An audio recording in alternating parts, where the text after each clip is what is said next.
So today I'm going to be talking about El Deafo by C.C. Bell on my screencast. El Deafo was written by C.C. Bell and tells us her personal experiences as a child growing up with acquired deafness.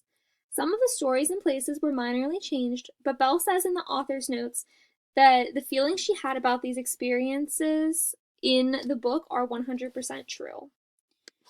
The first thing I want to talk about is that you can be born with deafness or it can be acquired. As you can see in this scene, Cece acquired deafness from a case of meningitis when she was just 4 years old. Because Cece was not born with deafness like some people are, she had to acquire new skills for communicating with other people. So in this scene, Cece is having hearing tests done. There are several different kinds of deafness: mild, moderate, severe, or profound. In real life, Cece Bell is moderate to profoundly deaf. The book never specifically tells us about Cece as a character, but we can imply the same outcome since in the last panel it tells us how her parents were very displeased with the results, which we can see right here. So, when Cece was in first grade, she had the opportunity to attend a deaf school. Everyone was like her and she felt accepted. The teacher even taught her new ways to communicate by lip reading, which is something up here. This is something that Cece had never experienced before she started attending this school. And had she not been in a deaf school, she probably wouldn't have been taught lip reading. So this is only a snapshot of an example of what the deaf community does.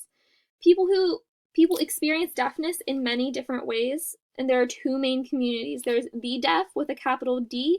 They have a deaf community and they embrace their deafness and tend to stick with other deaf people, not because society doesn't accept them, but because they want to remain in their small group. Then there's also the group of people who are deaf with a lowercase d, and these people tend to try and fix their deafness and seek medical help.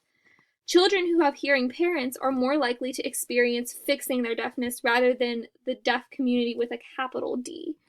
I just thought it was interesting that Cece's family had a mixture of both. So although her parents were hearing, her mom still tried to sign to her and things like that, which is what we'll see in the next slide here. So although Cece only got to attend the deaf school for 1 year, her parents were very invested in finding Cece other ways of communicating. When they moved to a new area, her mother signed her and Cece up for sign language classes through a local church. Although Cece clearly hated these classes, her mother made a lot of effort. On a few pages after this, Cece expresses that she hates these classes because she's the only one who's actually deaf in the class, and that people treat her different and quote unquote special. Maybe Cece would have done better in a more uplifting deaf community.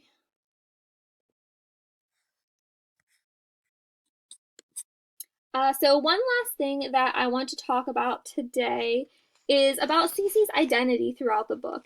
In this scene, it talks about how Cece is a poor thing right here, and that they'll just turn the TV up so that she can hear. The problem, though, is that Cece can hear, but no one wants to listen to her. So in sociology class, we talk about the looking glass self and how our perceptions of ourselves are largely based on the way other people see us. In the pages to follow this, the girls wanted to do a makeover on Cece, and she said that they couldn't do it because it would mess with her hearing aids. So it clearly makes sense here that Cece felt vulnerable and not accepted in this situation, so she ended up leaving the slumber party. In the following slide here, this shows how Martha was accepting her for exactly who she was. We can clearly see here that Martha's perceptions of Cece reflected onto her and made her feel good in this moment and like she was finally accepted. So here we can see that Cece wants Martha to become her sidekick, and just how those minor changes in the people around her can entirely change Cece's mood. So in conclusion, I think that C.C. Bell does an excellent job presenting the idea of deafness to young people who read this book. I love her author's notes in the end that talk about different kinds of deafness and culture. I think it's important to understand that just because someone is deaf does not mean they are like all other deaf people.